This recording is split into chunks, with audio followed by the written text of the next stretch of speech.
बिस्मिल्लाहिर्रहमानिर्रहीम। अस्सलाम वालेकुम। आज हम केमिस्ट्री का 2023 का न्यू मॉडल पेपर सॉल्व करेंगे। हम स्टार्ट करेंगे शॉर्ट क्वेश्चन आंसर से।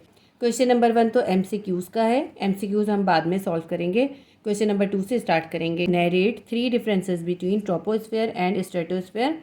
ये क्वेश्चन जो है आपका चैप्टर नंबर 5 से लिया गया है। पेज नंबर 76 पे ट्रोपोस्फेयर और स्ट्रेटोस्फेयर का डिफरेंस मौजूद है। पॉइंट नंबर 1 लिखेंगे, it is the lowest point on the earth surface. Earth की सरफेस से जो सबसे लोएस्ट लेयर है वो ट्रोपोस्फेयर है। स्ट्रेटोस्फेयर में हम लिखेंगे, it is the upper most layer of the atmosphere. Troposphere के बाद जो लेयर आती है वो होती है स्ट्रेटोस्फेयर।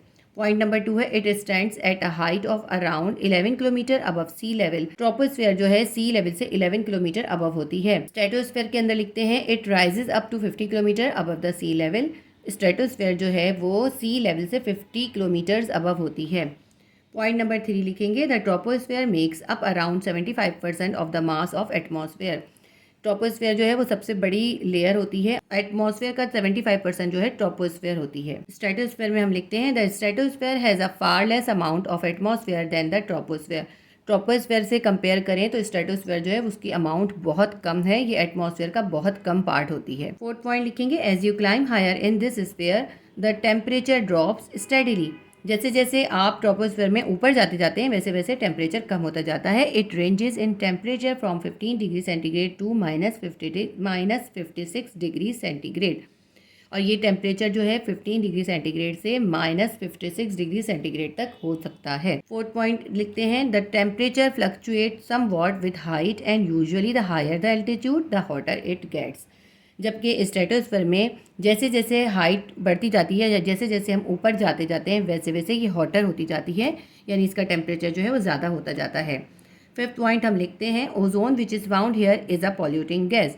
इसके अंदर ट्रोपोस्फेयर में जो ओजोन पाई जाती है वो पॉल्यूटिंग गैस होती है। जबकि स्ट्रेटोस्फेयर के बारे में हम लिखते हैं 5th point, the presence of ozone here shields the planet from ultraviolet radiations. Stratosphere की जो ओजोन लेयर होती है वो प्लैनेट को या अर्थ को अल्ट्रावायलेट रेडिएशन से बचाती है। अब उसके बाद ये 2 पॉइंट मैंने छोड़ दिए हैं, आप चाहे तो लिख दें, लेकिन क्योंकि ये शॉर्ट में आया है, अगर लॉन्ग में आए तो आप तमाम पॉइंट लिखिएगा, क्योंकि ये शॉर्ट में आया है सिर्फ 3 नंबर का है तो हम सिर्फ 6 पॉइंट लिखेंगे। ठीक है, अब मैं ये 2 पॉइंट छोड़ के मैं ये 8 पॉइंट मार्क कर रही हूँ। Nitrogen, oxygen, carbon dioxide and water vapours are the most essential gases in this sphere. Troposphere के अंदर जो है नाइट्रोजन, ऑक्सीजन, कार्बन डाइऑक्साइड और वाटर वेपर्स जो होते हैं लाजमी होते हैं। जबकि स्ट्रेटोस्फेयर के बारे में हम लिखते हैं, in this layer water vapours and gases are quite low in quantity. Stratosphere के अंदर गैसेज या वाटर वेपर्स जो होते हैं वो बहुत ही कम क्वांटिटी में होते हैं। तो ये आपका जो है क्वेश्चन नंबर 2 यहाँ पे कंप्लीट हो गया। क्वेश्चन नंबर 3 है, write down equilibrium constant expression Kc for the following balance reversible reaction. ये हमें 3 रिवर्सिबल रिएक्शन दिए हैं, इसकी हमें इक्विलिब्रियम कांस्टेंट एक्सप्रेशन Kc की एक्सप्रेशन लिखनी है। सबसे पहले हमें जो फर्स्ट रिएक्शन दिया है वो दिया है N2 + 2O2 reversible reaction 2NO3। ये जो साइड में होते हैं ये होते हैं नंबर ऑफ मोल्स। ठीक है, जब हम इसकी मोल फ्रैक्शन लिखते हैं तो इस नंबर ऑफ मोल्स को हम ऊपर पावर बना देते हैं। तो मैं अब आपको सिखाती हूँ इसको हम कैसे करेंगे। सबसे पहले हम लिखेंगे रेट ऑफ फॉरवर्ड रिएक्शन। देखिए ये जो है ना, ये फॉरवर्ड रिएक्शन है, ये आगे की तरफ जा रहा है, और ये जो है यहाँ से रिवर्स रिएक्शन होगा। तो ये जो हमारी हैं ये सारी रिएक्टेंट हैं और ये हमारी प्रोडक्ट है। ये रिएक्टेंट आपस में रिएक्ट करेंगी और फिर जो है ये प्रोडक्ट बनेगी, फिर ये प्रोडक्ट रिवर्स होगी और ये हमारी दोबारा से रिएक्टेंट बनेंगी, इसलिए रिवर्सिबल रिएक्शन कहलाता है। तो फॉरवर्ड रिएक्शन क्या है हमारे पास? फॉरवर्ड रिएक्शन है N2 और O2। तो हम फॉरवर्ड RF का मतलब है rate of forward reaction will be equals to KF, यानी कांस्टेंट ऑफ फॉरवर्ड रिएक्शन। उसके बाद हम लिखेंगे N2 और प्लस हटा देंगे और यहाँ जो है मल्टीप्लाई हो जाएगा, ये ब्रैकेट का मतलब है मल्टीप्लाई, और O2 लिखेंगे। अब ये देखें O2 के साथ ऑक्सीजन के साथ यहाँ पे 2 नंबर ऑफ मोल्स हैं, ये नंबर ऑफ मोल्स जो हैं यहाँ ऊपर पावर बन जाएंगे। ठीक है, ये हमने क्या कर दिया, ये हमने रिएक्टेंट की मोलर कॉन्सेंट्रेशन लिख दी है। ये हो गया हमारा रेट ऑफ फॉरवर्ड रिएक्शन। उसके बाद हम लिखेंगे rate of reverse reaction. Rate of reverse reaction क्या होगा हमारा KR। उसके बाद हम लिखेंगे NO3। ये हमारी प्रोडक्ट है और ये जो इसके साथ 2 है नंबर ऑफ मोल्स, ये इसकी पावर बन जाएगा। उसके बाद हम Kc की इक्वेशन लिखेंगे। Kc किसके बराबर होता है? Kc बराबर होता है प्रोडक्ट डिवाइडेड बाय रिएक्टेंट, या आप यूँ कह सकते हैं कि ऊपर आपने रेट ऑफ रिवर्स रिएक्शन लिखना है और नीचे आपने रेट ऑफ फॉरवर्ड रिएक्शन लिखना है। तो हम लिखेंगे KC will be equals to, product हमारी क्या है, प्रोडक्ट है हमारी ये, यानी NO3 की पावर 2। हम लिखेंगे NO3 और ये हमने ब्रैकेट बनाया, मोलर कॉन्सेंट्रेशन के पावर डाल दी 2, और नीचे हमें लिखना है रिएक्टेंट। रिएक्टेंट हमारा क्या है N2O2, O2 के साथ जो है नंबर ऑफ मोल्स हैं 2। तो हम क्या लिखेंगे, ये हम यहाँ पे रिएक्टेंट लिखेंगे, N2 लिखा और O2 लिखा हमने, ठीक है, और O2 के साथ 2 नंबर ऑफ मोल्स से, तो यहाँ पावर आ गई, ठीक है। यानी यूँ समझ लीजिए ये जो हमने बनाए थे ये हमारा प्रोडक्ट था, प्रोडक्ट ऊपर लिख दी और रिएक्टेंट नीचे लिख लिया। तो बहुत ईजी तरीका होता है, ये हमारी KC की इक्वेशन बन गई। अगर ये हमें KC का यूनिट ड्राइव करने को कहते तो हम यहाँ पे मोल डॉट DM-3 भी साथ साथ लिखते और फिर इसको सॉल्व करते, लेकिन इसमें इन्होंने हमसे उसकी यूनिट नहीं पूछी है।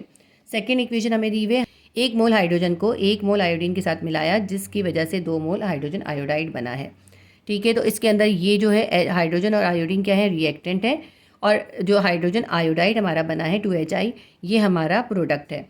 तो ये जो होगा हमारा रेट ऑफ फॉरवर्ड रिएक्शन होगा और ये हमारा रेट ऑफ रिवर्स रिएक्शन होगा। तो रेट ऑफ फॉरवर्ड रिएक्शन हम क्या लिखेंगे, KF यानी कांस्टेंट ऑफ फॉरवर्ड रिएक्शन, और H2 लिख लिया, इसके साथ कोई नंबर ऑफ मोल नहीं है इसलिए यहाँ पे कुछ भी नहीं लिखा पावर में। फिर उसके बाद हमने I2 लिख दिया, उसके बाद हमने रिवर्स रिएक्शन लिखेंगे। रिवर्स रिएक्शन में हमने लिखा KR यानी कांस्टेंट ऑफ रिवर्स रिएक्शन, और HI लिख के, क्योंकि इसके साथ 2 नंबर ऑफ मोल्स है तो इसके ऊपर हमने 2 नंबर ऑफ मोल्स लिख दिए, ठीक है। तो ये हमारा बन गया रिवर्स रिएक्शन। तो अब हम क्या लिखेंगे, KC हम निकालेंगे, तो KC लिखेंगे product divided by reactant. Product क्या है हमारी ये, तो हम ऊपर क्या लिखेंगे HI स्क्वायर ऊपर, और नीचे आएगा रिएक्टेंट। रिएक्टेंट क्या है हमारा H2 और I2, तो हमने H2 लिखा और इनके साथ कोई नंबर ऑफ मोल नहीं है इसलिए यहाँ पे 1 आएगा, 1 लिखने की हमें ज़रूरत नहीं होती, ठीक है। ये हमने KC की एक्सप्रेशन लिख दी। थर्ड रिएक्शन हम देखते हैं। थर्ड रिएक्शन है, कार्बन डाइऑक्साइड को हाइड्रोजन के साथ मिलाया तो कार्बन मोनोऑक्साइड बन गया और वाटर बन गया। तो कार्बन डाइऑक्साइड और हाइड्रोजन के साथ भी कोई नंबर ऑफ मोल नहीं है, यानी 1 मोल कार्बन डाइऑक्साइड है, 1 मोल ही हाइड्रोजन है, और 1 मोल कार्बन मोनोऑक्साइड बन रही है और 1 मोल ही वाटर बन रहा है, यानी इन सब के साथ 1 है, तो इनके साथ किसी के साथ कोई पावर नहीं आएगी। कार्बन डाइऑक्साइड और हाइड्रोजन जो है ये हमारे रिएक्टेंट हैं, ये रेट ऑफ फॉरवर्ड रिएक्शन है। कार्बन मोनोऑक्साइड और वाटर जो है हमारे प्रोडक्ट हैं, ठीक है। तो हमने रेट ऑफ फॉरवर्ड रिएक्शन लिखा KF, कार्बन डाइऑक्साइड और हाइड्रोजन। उसके बाद हमने rate of reverse reaction is equals to KR यानी constant of reverse reaction. Carbon monoxide और वाटर को लिखा और इनके साथ कोई नंबर ऑफ मोल नहीं थे इसलिए इनके ऊपर कोई पावर नहीं आएगी। इसके बाद हमने KC की एक्सप्रेशन लिखी, KC is equals to product divided by reactant. अब हमारी ये प्रोडक्ट है और ये रिएक्टेंट है, तो प्रोडक्ट को हमने क्या करा, ऊपर लिख लिया। प्रोडक्ट क्या है हमारी, कार्बन मोनोऑक्साइड और वाटर, ठीक है। देखिए ये प्रोडक्ट है ना हमारी, इसको ऊपर लिख लिया। नीचे जो है हम लिख लेंगे रिएक्टेंट। रिएक्टेंट क्या है, कार्बन डाइऑक्साइड, मोल फ्रैक्शन और हाइड्रोजन गैस। ये हमारी KC की एक्सप्रेशन बन गई। हमारा क्वेश्चन नंबर 3 भी कंप्लीट हो गया। क्वेश्चन नंबर 4 है, the hydrogen ion concentration H ion concentration is equals to 1 into 10 की power -8 mole dot DM-3। What is pH of solution. देखिए हमें H आयन कॉन्सेंट्रेशन गिवन है और हमें pH फाइंड करनी है सॉल्यूशन की। सबसे पहले हम डेटा बना लेंगे। हाइड्रोजन आयन कॉन्सेंट्रेशन, या इस तरह भी लिख सकते हैं, H ion concentration is equal to 1 into 10 raise to power -8 mole dot DM-3, और pH हमें फाइंड करनी है। pH फाइंड करने के लिए हम ये इक्वेशन यूज़ करते हैं, pH is equals to minus log H ion concentration. तो अब हम यहाँ पे इसको सब्स्टिट्यूट कर देते हैं। हम लिखते हैं pH is equals to minus log, और H आयन कॉन्सेंट्रेशन हमें कितनी गिवन है, 1 इंटू 10 की पावर -8। हमने यहाँ लिखा 1 इंटू 10 रेज टू पावर -8, और ये हमने ब्रैकेट बंद कर दिया, ठीक है। यहाँ पे हमें इसकी जो है यूनिट लिखने की ज़रूरत नहीं होती pH में। pH इज इक्वल्स टू, अब ये जो माइनस लॉग है ये इस 1 के साथ भी मल्टीप्लाई होगा और इस 10 की पावर -8 के साथ भी मल्टीप्लाई होगा, तो हम दोनों को अलग अलग लिख देते हैं। हम लिखते हैं माइनस लॉग 1, ठीक है, ये log 1 आ गया। और फिर क्योंकि हम यहाँ पे लॉग का लॉ अप्लाई कर रहे हैं, आपको पता है ना, लॉग का जब हम लॉ अप्लाई करते हैं तो ये लॉग इन दोनों के साथ आ जाता है और मल्टीप्लाई जो है प्लस बन जाता है, तो ये मल्टीप्लाई क्या बन जाएगा, प्लस बन जाएगा। और फिर हम यहाँ पर लिखेंगे माइनस लॉग मल्टीप्लाई होगा 10 की पावर -8 के साथ, तो हम कैसे लिखेंगे, हम इसको ऐसे लिख देंगे ब्रैकेट के अंदर ही, माइनस लॉग इंटू 10 की पावर -8, ठीक है, इंटू 10 की पावर -8। ये माइनस लॉग इस 10 की पावर -8 के साथ आ गया, ठीक है। अब हम इसको आगे करते हैं, pH माइनस log 1 की जो वैल्यू होती है ना वो 0 होती है। यहाँ पे हम इसको सब्स्टिट्यूट कर देते हैं, log 1 इजिकल्स टू 0। ये हमने ये वाला प्लस उतार लिया और ये वाला माइनस भी उतार लिया जो यहाँ माइनस है। अब ये जो पावर होती है, पावर का रूल ये होता है, पावर जो होती है साइड में आ जाती है, लॉग के हिसाब से थर्ड लॉ होता है कि जो एक्सपोनेंट या पावर होती है वो साइड में लिख देते हैं। तो हमारे पास पावर क्या है, -8 है और उसके बाद हमारे पास क्या बच गया, यहाँ पे सिर्फ log 10 बच गया। ठीक है, अब जो log 10 होता है वो इक्वल होता है 1 के, तो यहाँ पे हम log 10 की जगह 1 लिख देंगे। नेक्स्ट स्टेप पे हम यही करेंगे। ये 0 तो ऐसे ही लिखा हमने, ये देखिए माइनस माइनस प्लस और प्लस प्लस प्लस हो गया, +8 आ गया हमारे पास। और log 10 की वैल्यू क्या होती है, log 10 की वैल्यू होती है 1, तो हम यहाँ पर लिख देंगे मल्टीप्लाई बाय 1। और यहाँ पे हम मेंशन भी कर देंगे कि log 10 इजिकल्स टू 1 होता है। ठीक है, ये हमने मेंशन कर दिया कि log 10 की जगह 1 आ गया है। तो हमारे पास देखें pH कितनी आसानी के साथ आ गई, 8 × 1 = 8, 8 में 0 प्लस किया 8 आ गई, pH हमारे पास आ गई 8। वैसे तो इस क्वेश्चन में हमसे सिर्फ pH मालूम करने को कहा था, लेकिन हम इस pH की मदद से pOH भी बहुत आसानी से फाइंड कर सकते हैं। मैं आपको वो भी करके दिखा देती हूँ। देखें pH के अंदर जब हम pOH को प्लस करते हैं तो हमारे पास 14 आता है। ठीक है, ये इसकी इक्वेशन है। pH हमारे पास है 8 और pOH हमें फाइंड करनी है। अगर 14 हमने ऐसे ही लिख लिया तो pOH को यहाँ पे अकेला छोड़ दें, 8 यहाँ पे प्लस हो रहा था, 14 की तरफ जाके माइनस हो गया, इक्वल के दूसरी साइड पे जाके। तो pOH हमारे पास कितनी आ गई, 14 में से 8 निकालें तो 6 आ गई। अच्छा, हमारा आंसर तो बस यहीं तक था, हम यहीं तक करेंगे। ये मैंने आपको pOH निकाल के ऐसे ही दिखा दी है ताकि अगर वो pOH कहें तो आप लोग कंफ्यूज ना हो। इसी pH की मदद से आप pOH निकाल सकते हैं। इस पेपर के अंदर जो है pH तक ही आपको करना था, बस यहीं तक आपका क्वेश्चन जो है वो सॉल्व हो गया। क्वेश्चन नंबर 5 है, identify the functional group in the following compound. हमें इसमें 3 कंपाउंड्स के नाम दिए हैं और हमें उसमें फंक्शनल ग्रुप बताना है कि इन कंपाउंड्स के अंदर कौन सा फंक्शनल ग्रुप है। हमें जो पहला कंपाउंड है वो दिया CH3 सिंगल बॉन्ड CHO। बहुत ही आसान सा तरीका है इसको पहचानने का। देखें, इसमें जो है ना फंक्शनल ग्रुप वो है CHO। आपने कैसे पहचाना, क्योंकि CH3 एक रेडिकल है। अगर हम इसको सिंपल करके लिखें ना तो हम इसको कैसे लिख सकते हैं, CH3 को हम कहते हैं रेडिकल। ठीक है, तो हमने यहाँ लिख दिया R। ठीक है, R, और ये क्या है हमारे पास CHO, ये हमारे पास है फंक्शनल ग्रुप, हमने यहाँ लिख दिया CHO। तो ये तो इसका फॉर्मूला बन गया। और इसको हम इस तरह भी शो कर सकते हैं और इसको हम एक और तरीके से भी शो कर सकते हैं कि हम लिखें कार्बन है, कार्बन के साथ जो होते हैं ऑक्सीजन के डबल बॉन्ड बनता है और इसके एक साइड पे H आइन होता है और एक साइड पे जो होता है R यानी कि रेडिकल होता है। अब देखें, इसके इस कार्बन के साथ एक तरफ तो देखें R है, एक तरफ H है और ऑक्सीजन के साथ डबल बॉन्ड बन रहा है। तो ये हमारे पास ये फंक्शनल ग्रुप का फॉर्मूला बन गया। लेकिन हमें इसका नाम भी लिखना है, तो हम नाम क्या लिखेंगे, इसका नाम क्या है, ये है एल्डिहाइड। ठीक है, ये है इसका आंसर एल्डिहाइड। लेकिन एल्डिहाइड को हमने पहचाना कैसे, हमने इससे पहचाना है। CHO के साथ जब एक रेडिकल लगा हुआ होगा, CHO के साथ एक रेडिकल लगा होगा तो ये एल्डिहाइड ग्रुप होगा। एल्डिहाइड में और कीटोन में सिर्फ ये फ़र्क होता है कि कीटोन में यहाँ पे H की जगह एक और रेडिकल होता है। ठीक है, किस तरह से होता है, C होता है, यहाँ पे R होता है, यहाँ पे R होता है और यहाँ डबल बॉन्ड O होता है। सेम होता है, सिर्फ H की जगह पे R अगर आ जाएगा तो वो कीटोन हो जाएगा, लेकिन अगर यहाँ पे H होगा तो ये एल्डिहाइड होगा। CHO से हम पहचान लेंगे कि इसके अंदर फंक्शनल ग्रुप जो है वो एल्डिहाइड का है।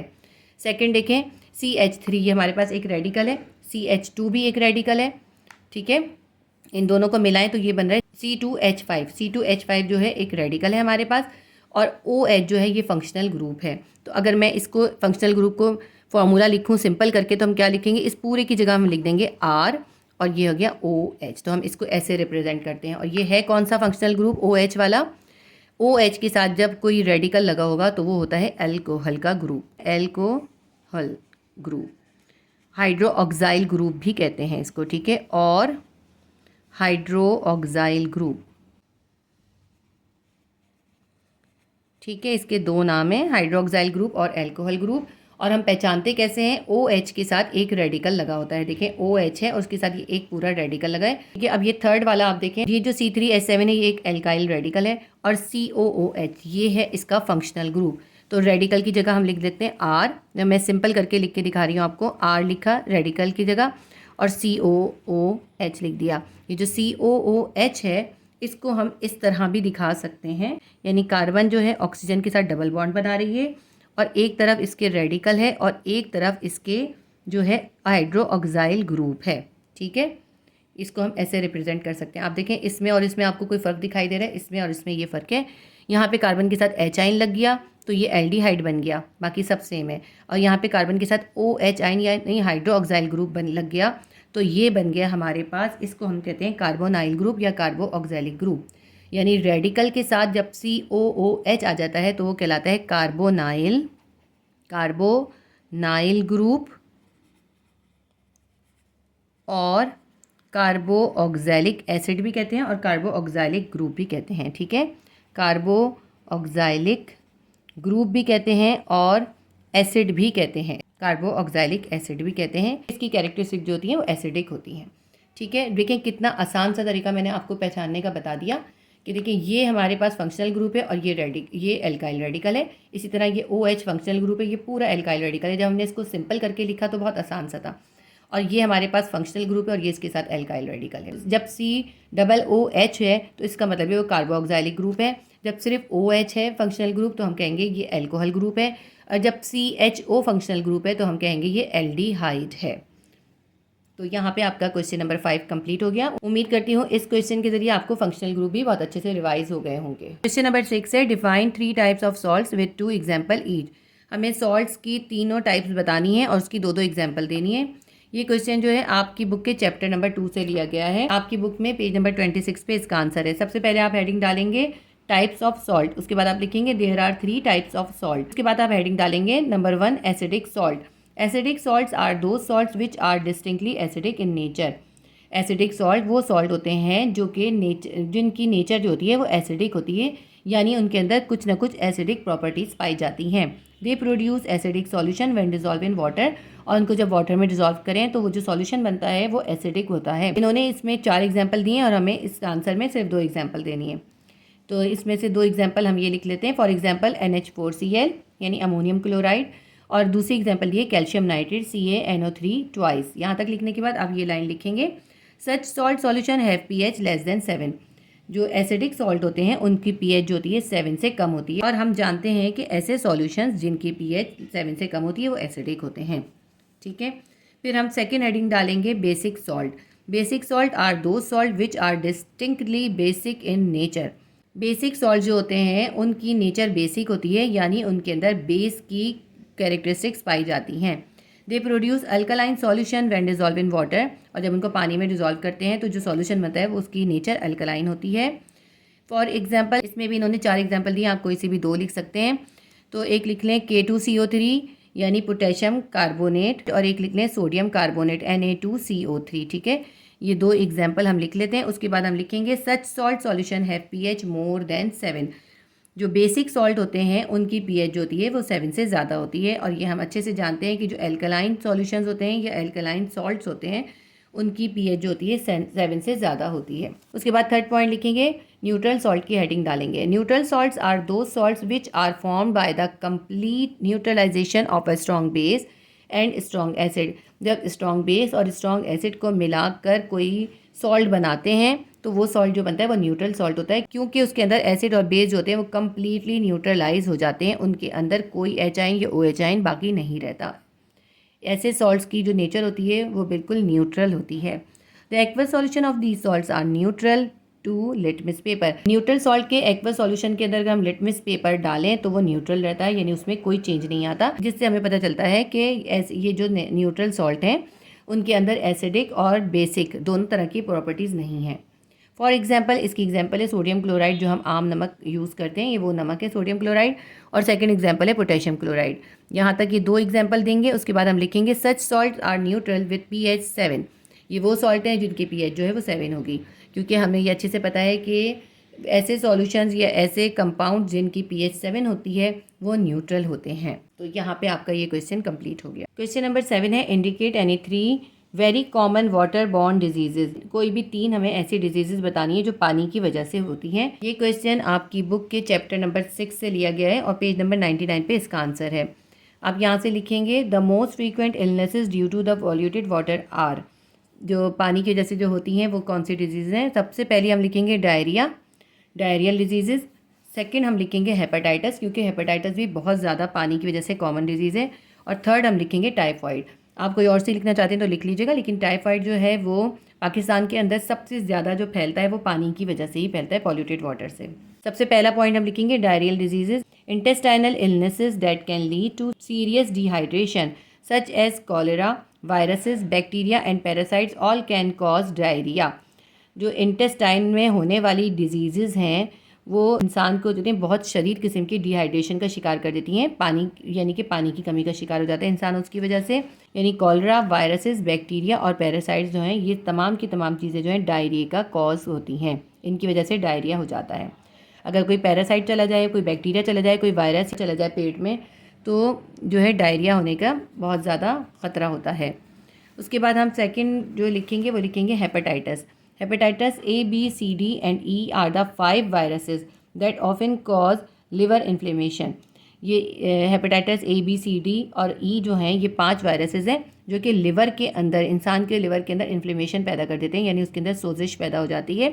Viruses like hepatitis A and E can be spread through polluted water. ये भी एक वायरल डिजीज़ है और हेपेटाइटिस A और E का वायरस जो है वो पॉल्यूटेड वाटर के ज़रिए ही फैलता है। थर्ड पॉइंट हम लिखेंगे टाइफॉइड।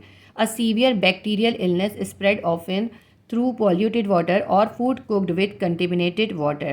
तो ये टाइफाइड जो है एक बैक्टीरियल डिजीज़ है, बैक्टीरिया से होती है और ये इसके फैलने की सबसे बड़ी वजह जो है वो पॉल्यूटेड वाटर है। अगर इसका बैक्टीरिया पानी के अंदर मौजूद होता है, वो पानी पी लें या उस पानी के अंदर कुछ खाना पका लिया जाए तो भी उसकी वजह से इंसान टाइफाइड का शिकार हो जाता है। सबसे ज़्यादा पाकिस्तान के अंदर जो है टाइफाइड बहुत कॉमन है और ये पानी की वजह से ही होता है। तो यहाँ पे आपका जो आंसर है वो कंप्लीट हो गया।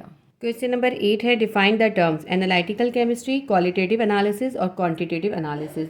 ये जो क्वेश्चन है आपकी बुक में चैप्टर नंबर 7 से लिया गया है। पेज नंबर 104 और 105 पे इसका आंसर है। सबसे पहले हम हेडिंग डालेंगे एनालिटिकल केमिस्ट्री की, उसके बाद आप यहाँ से लिखेंगे the analytical chemistry deals with instruments and methods to separate, identify and quantify the matter. Analytical chemistry में इंस्ट्रूमेंट्स और कुछ मेथड्स के ज़रिए मैटर को सेपरेट करते हैं, आइडेंटिफाई करते हैं और उसकी क्वांटिटी भी फाइंड करते हैं। यहाँ तक लिखने के बाद आप ये लास्ट पैराग्राफ लिखेंगे। Analytical chemistry is applied in all fields of chemistry such as medicine, clinical laboratories, industry, agriculture, food contamination and environmental protection.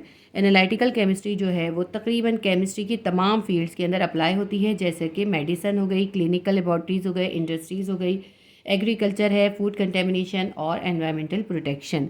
ये तमाम फील्ड्स के अंदर एनालिटिकल केमिस्ट्री अप्लाइड होती है। सेकंड डेफिनेशन पूछी थी क्वालिटेटिव एनालिसिस की। इस चैप्टर की जब मैंने आपको क्वेश्चन आंसर कराए थे तो ये जो क्वालिटेटिव और क्वांटिटेटिव एनालिसिस जो है वो डिफरेंसेस में आया था, तो हमें डिफरेंस की तरह करना था।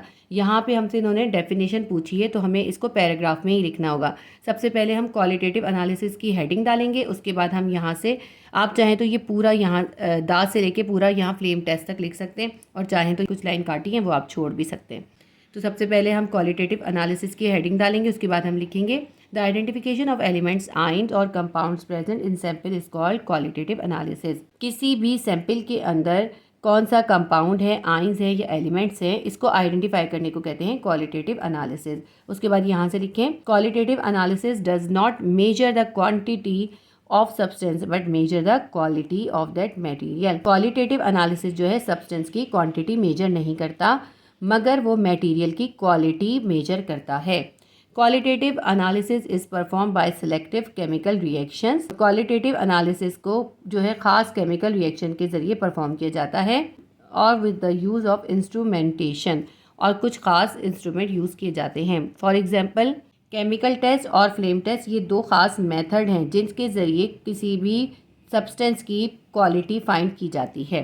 बस यहाँ तक लिखना इसके लिए बहुत है क्योंकि ये शॉर्ट क्वेश्चन में आया हुआ है। अगर लॉन्ग में आया हुआ होगा तो हम इसको लॉन्ग भी लिख सकते हैं। फिर उसके बाद पेज नंबर 106 पे क्वांटिटेटिव एनालिसिस की डेफिनेशन है। आप क्वांटिटेटिव एनालिसिस की जो हेडिंग डालेंगे, उसके बाद आप लिखेंगे the determination of how much amount or quantity of one or more substance present in compound or sample is called quantitative analysis. किसी कंपाउंड या सैंपल के अंदर एक या एक से ज़्यादा जो भी सब्सटेंस प्रेजेंट हैं उनकी अमाउंट और उनकी क्वांटिटी फाइंड करने को कहते हैं क्वांटिटेटिव एनालिसिस।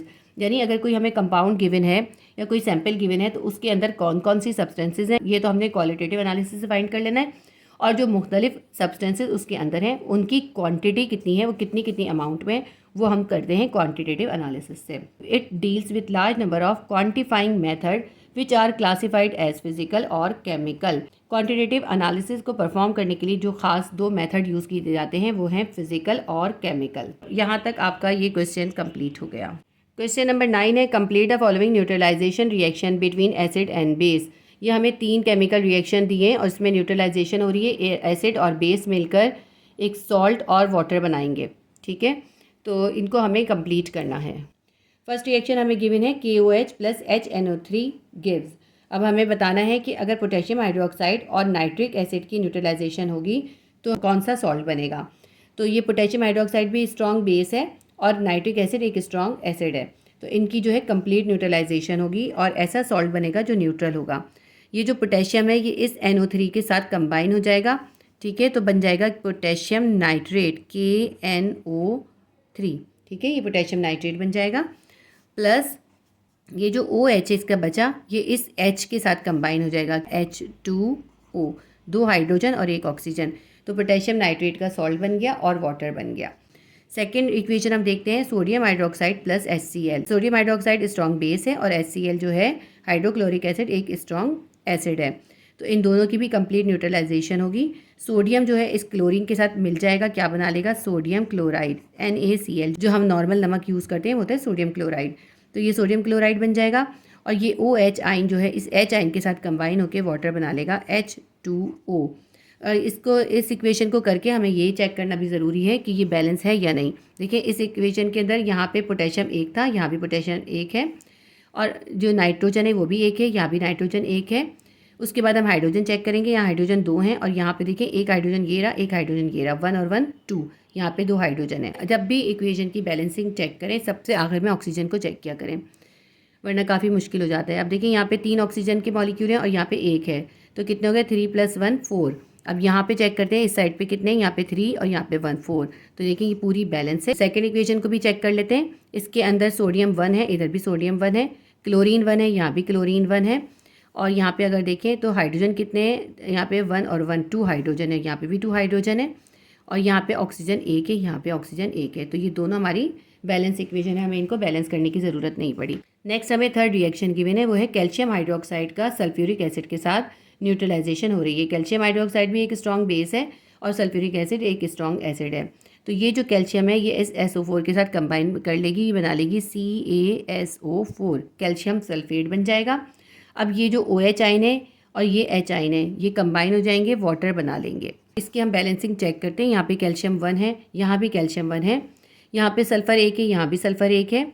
इसके बाद हम हाइड्रोजन चेक कर लेते हैं, लास्ट में हम ऑक्सीजन चेक करेंगे। यहाँ पे हाइड्रोजन कितने हैं 2 और यहाँ पे भी 2 2 और 2 4 हाइड्रोजन है, जबकि हमारे पास यहाँ पे 2 हाइड्रोजन है, तो इसको बैलेंस करने के लिए हम यहाँ पे 2 ऐड करेंगे। ये क्या बन जाएगा, ये 4 हाइड्रोजन हो गए हमारे पास और ये बन गया 2H2O। अब ऑक्सीजन को देख लेते हैं, यहाँ पे 4 ऑक्सीजन है और यहाँ पे 2 ऑक्सीजन है, कितने हो जाएंगे दोनों को कंबाइन करने, 4 और 2 6। ये जो हमारी प्रोडक्ट है इसके अंदर 6 ऑक्सीजन है और इसको हम देखते हैं, यहाँ पे 2 ऑक्सीजन है, यहाँ पे 4 ऑक्सीजन है, 4 + 2 6 हो जाएंगे, यहाँ भी 6 ऑक्सीजन है, यहाँ भी 6 ऑक्सीजन है।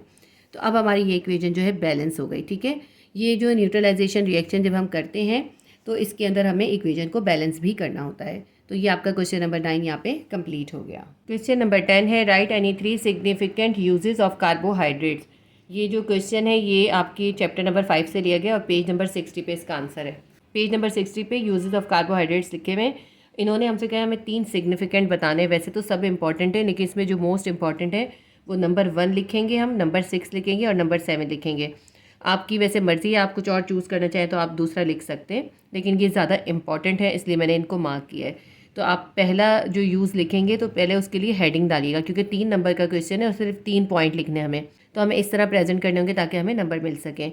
तो पॉइंट नंबर 1 में सबसे पहले हम हेडिंग डालेंगे एनर्जी सोर्स की। ठीक है, फिर हम लिखेंगे carbohydrates are required as a energy source for the survival of both plants and animals.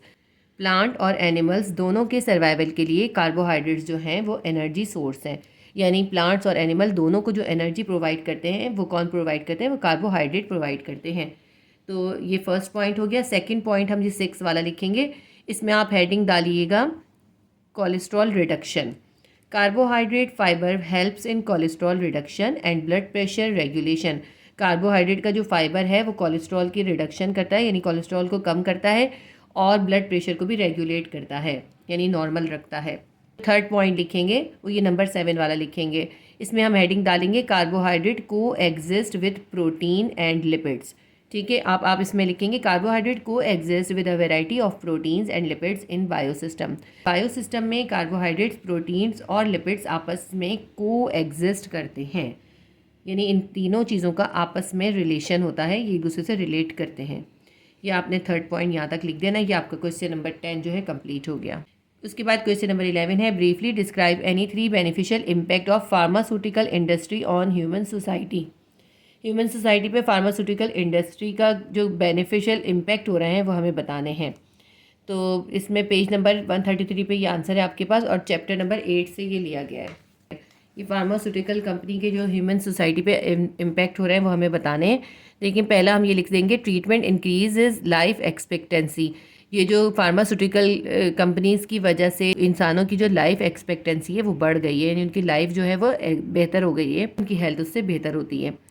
तो इसमें हम क्या लिखेंगे, pharmaceutical business has made a significant contribution to the global increase in life expectancy for man and women.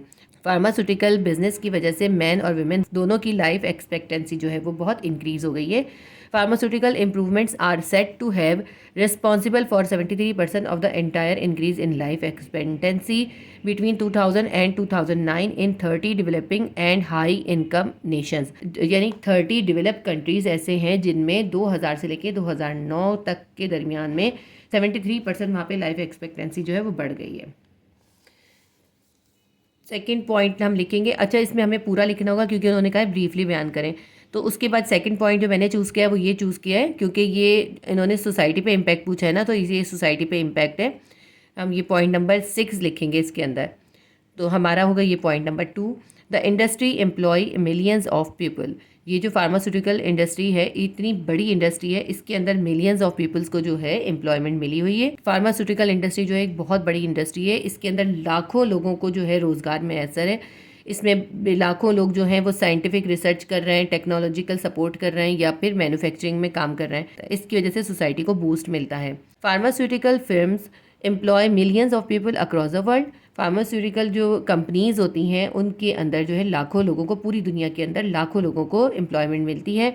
Who labour in field और drivers as scientific research, technological support and manufacturing. Pharmaceutical companies में जिन लोगों को रोज़गार मिलता है उनमें कौन कौन शामिल है, उनमें लेबर्स भी हैं, ड्राइवर्स हैं, साइंटिफिक रिसर्च करने वाले हैं, टेक्नोलॉजिकल सपोर्ट करने वाले हैं और मैन्युफैक्चरिंग करने वाले हैं जो मेडिसिन को मैन्युफैक्चर करते हैं। Pharmaceutical enterprises demand highly trend and educated employees. Pharmaceutical enterprises जो हैं वो ऐसे एम्प्लॉयज़ को एम्प्लॉयमेंट देते हैं जो बहुत हाईली ट्रेंड हों और एजुकेटेड हों, with position ranking from administrative to PhD scientist. उनके पास जो एम्प्लॉयमेंट्स होती हैं वो एडमिनिस्ट्रेटिव लेवल से लेकर PhD साइंटिस्ट तक होती हैं। क्योंकि उन्होंने ब्रीफली डिस्क्राइब करने को कहा है इसलिए हम ये भी पूरा लिखेंगे। थर्ड पॉइंट जो है हम ये नंबर 7 वाला लिखेंगे। हेडिंग डालेंगे pharmaceutical companies boost the global economy. Pharmaceutical companies ने जो है ग्लोबल इकॉनमी को बूस्ट अप कर दिया है। The pharmaceutical business is a vital assist to the global economy. Global economy के लिए एक बहुत ज़रूरी असिस्ट है pharmaceutical business. As well as driving medical development by researching developing. Medicines के अंदर जो है डेवलपमेंट हो रही है, रिसर्चिंग कर रहे हैं, and providing innovative medications to people throughout the world. और पूरी दुनिया में लोगों को नई मेडिसिन प्रोवाइड की जा रही हैं through out the world that enhance their health and quality of life, जिसकी वजह से जो है लोग अपनी हेल्थ को और क्वालिटी ऑफ लाइफ को बेहतर कर रहे हैं। Pharmaceutical businesses on the whole play an important role in assisting patient and communities. तो अगर हम टोटली ये बोलें कि फार्मास्यूटिकल बिजनेस जो है वो लोगों को भी, पेशेंट्स को भी और पूरी कम्युनिटीज़ को भी जो है बहुत ज़्यादा हेल्प आउट कर रहा है या असिस्ट कर रहा है। बस हम यहाँ तक लिखेंगे, ये पूरा पैराग्राफ दा से लेके कम्युनिटीज़ तक लिखेंगे। तो इस तरह ये आपका क्वेश्चन नंबर 11 यहाँ पे कंप्लीट हो गया। क्वेश्चन नंबर 12 है write down the characteristics of organic compound. आपको ऑर्गेनिक कंपाउंड के कैरेक्टरिस्टिक्स लिखने हैं और ये जो है क्वेश्चन चैप्टर नंबर 4 से लिए गए और इसका आंसर आपकी बुक में पेज नंबर 35 पर है। पेज नंबर 35 पे हमारे पास जो है 8 इसके कैरेक्टरिस्टिक्स मौजूद हैं, लेकिन हमें इसमें सिर्फ 3 लिखने हैं। मैंने जो इसमें चूज़ किए हैं वो एक ये चूज़ किया है इलेक्ट्रिकल कंडक्टिविटी, दूसरा कंबस्शन और तीसरा स्टेबिलिटी। तो हम ये 3 लिखेंगे। अगर आप कोई और सा लिखना चाहते हैं तो आप कोई और सा भी लिख सकते हैं। सबसे पहले हम हेडिंग डालेंगे कैरेक्टरिस्टिक्स ऑफ ऑर्गेनिक कंपाउंड। उसके बाद नंबर 1 पॉइंट लिखेंगे Electrical conductivity. Generally, organic compounds are known conductors of electricity because they consist of covalent molecules. Organic compound जो है इलेक्ट्रिसिटी के कंडक्टर नहीं है क्योंकि उनके अंदर कोवेलेंट मॉलिक्यूल्स होते हैं। सेकेंड पॉइंट हम लिखेंगे combustion. All organic compounds are more combustible and burn in air due to high percentage of carbon. तमाम ऑर्गेनिक कंपाउंड जो हैं हवा के अंदर ज़्यादा तेज़ी के साथ जलते हैं क्योंकि उनके अंदर जो है कार्बन की बहुत ज़्यादा परसेंटेज मौजूद होती है। The common product produce in all cases is carbon dioxide. और जब ये हवा में जलते हैं तो सबसे ज़्यादा कॉमन प्रोडक्ट जो है वो कौन सी होती है, वो कार्बन डाइऑक्साइड होती है। उसके बाद जो हम अपना थर्ड पॉइंट लिखेंगे stability. Organic compound are less stable on high temperature. High temperature पे ऑर्गेनिक कंपाउंड जो होते हैं बहुत लेस स्टेबल होते हैं, यानी कि ज़्यादा स्टेबल नहीं होते as compare to inorganic compound. Inorganic compound की निस्बत, क्योंकि देखें ऑर्गेनिक कंपाउंड के अंदर कोवेलेंट बॉन्ड होता है और कोवेलेंट बॉन्ड जो होता है वो वीकर बॉन्ड होता है, इसीलिए ये जो है जल्दी इनके मेल्टिंग पॉइंट भी लो होते हैं और ये हाई टेम्परेचर के ऊपर जो है स्टेबल नहीं होते क्योंकि इनके अंदर कोवेलेंट कंपाउंड होते हैं। तो ये आपके तीनों पॉइंट हो गए। आपका ये क्वेश्चन यहाँ पे कंप्लीट हो गया। क्वेश्चन नंबर 13 है गिव रीजंस। इसके अंदर आपको रीज़न देनी है और आपको इसके अंदर दो टॉपिक्स दिए हैं, इन दोनों की आपको रीज़न देनी है। फर्स्ट है हमारे पास why silicon compound are less than the carbon compound. Silicon के जो कंपाउंड्स होते हैं वो कार्बन कंपाउंड्स की निस्बत कम तादाद में क्यों होते हैं, ये हमें बताना है। ये जो टॉपिक है ये आपकी बुक के चैप्टर नंबर 3 से लिया गया और पेज नंबर 39 पे इसका आंसर आपकी बुक में मौजूद है। बुक से लिखना चाहें तो पेज नंबर 39 से आप लिख लीजिएगा, आप चाहें तो इसको यहाँ से राइट डाउन कर लें। Carbon exhibit more catenation. Carbon की जो दूसरे कंपाउंड के साथ मिलने की सलाहियत है या कैटिनेशन की जो सलाहियत है वो बहुत ज़्यादा है, whereas silicon exhibit very less, जबकि सिलिकॉन की जो कैटिनेशन है वो बहुत कम है। और इसकी बहुत इंपॉर्टेंट रीज़न है, मैं पहले आपको समझा देती हूँ। क्योंकि देखिए कार्बन का जो कार्बन के साथ बॉन्ड होता है ना वो बहुत स्ट्रॉन्गर होता है, इसीलिए कार्बन जो है ऑक्सीजन के साथ ज़्यादा कंबाइन नहीं करता, कार्बन कार्बन के साथ ही कंबाइन रहता है। और ऑर्गेनिक कंपाउंड के अंदर आप देखते हैं ना कि कार्बन के साथ ही बॉन्डिंग होती है, तो इसीलिए क्योंकि कार्बन के साथ बॉन्डिंग बहुत ज़्यादा स्ट्रॉन्ग है, इसीलिए कार्बन के जो कैटिनेशन बहुत ज़्यादा होती है। और अगर हम सिलिकॉन के साथ देखें तो सिलिकॉन के साथ जो है बॉन्डिंग वीक होती है, इसलिए सिलिकॉन क्या करता है ऑक्सीजन के साथ जल्दी कंबाइन कर लेता है। सिलिकॉन की ऑक्सीजन के साथ जो बॉन्डिंग होती है वो सिलिकॉन की बॉन्डिंग से ज़्यादा स्ट्रॉन्ग होती है। इसकी वजह से क्या होता है सिलिकॉन ज़्यादातर सिलिका या सिलिकेट की शक्ल में पाया जाता है, जबकि कार्बन के साथ स्ट्रॉन्ग बॉन्ड होता है और कार्बन का ऑक्सीजन के साथ जो होता है वो वीक बॉन्ड होता है, वो ज़्यादा स्ट्रॉन्ग नहीं होता। इसीलिए कार्बन की कैटिनेशन ज़्यादा होती है और सिलिका की कैटिनेशन कम होती है। अब मैं आपको इसको पढ़ के बताती हूँ और आप इसको इसमें से नोट डाउन कर लीजिएगा। Carbon exhibit more catenation, carbon की कैटिनेशन ज़्यादा होती है, whereas silicon exhibit very less, जबकि सिलिकॉन की जो होती है कैटिनेशन बहुत कम होती है। The reason for that carbon bonds are substantially stronger 355 kilo joule per mole. जो कार्बन के साथ बॉन्ड होता है वो बहुत स्ट्रॉन्गर होता है, उसकी इन्होंने हमें इसकी जो वैल्यू बताई है वो कितनी होती है 355 किलो जूल पर मोल होती है। देन सिलिका बॉन्ड, जबकि सिलिका के साथ जो बॉन्डिंग होती है उसकी वैल्यू होती है 200 किलो जूल पर मोल। ठीक है, देखें आप कार्बन के साथ 355 है और सिलिका के साथ 200 है। On the other hand silica and oxygen bond are more stronger. Silica का ऑक्सीजन के साथ जो बॉन्ड है वो ज़्यादा स्ट्रॉन्गर है और उसकी वैल्यू कितनी है 425 किलो जूल पर मोल। अब आप देखें सिलिका के साथ 200 है और सिलिका की ऑक्सीजन के साथ 425 है, इसीलिए सिलिका जो है ऑक्सीजन के साथ ज़्यादा कंबाइन करती है बजाय सिलिका के। ठीक है, आगे हम पढ़ते हैं। Then carbon and oxygen bond value is 351 kilo joule per mole. Carbon और ऑक्सीजन के बॉन्ड की वैल्यू है 351 किलो जूल पर मोल, जबकि देखिए कार्बन के साथ है 355 यानी कार्बन के साथ ज़्यादा है और कार्बन की ऑक्सीजन के साथ है 351 यानी कार्बन की ऑक्सीजन के साथ कम है, इसीलिए कार्बन के साथ ज़्यादा बॉन्डिंग करता है। As a result silicon is found in nature as silica and silicate. इसकी वजह से क्योंकि सिलिका की ऑक्सीजन के साथ बॉन्डिंग ज़्यादा स्ट्रांग होती है, इसीलिए सिलिकॉन जो है वो ज़्यादातर जो है नेचर के अंदर सिलिका या सिलिकेट की शक्ल में पाया जाता है। तो कार्बन की कैटिनेशन होने की या कार्बन के कंपाउंड ज़्यादा बनने की रीज़न यही है कि क्योंकि कार्बन के साथ बॉन्ड बहुत स्ट्रांग होता है।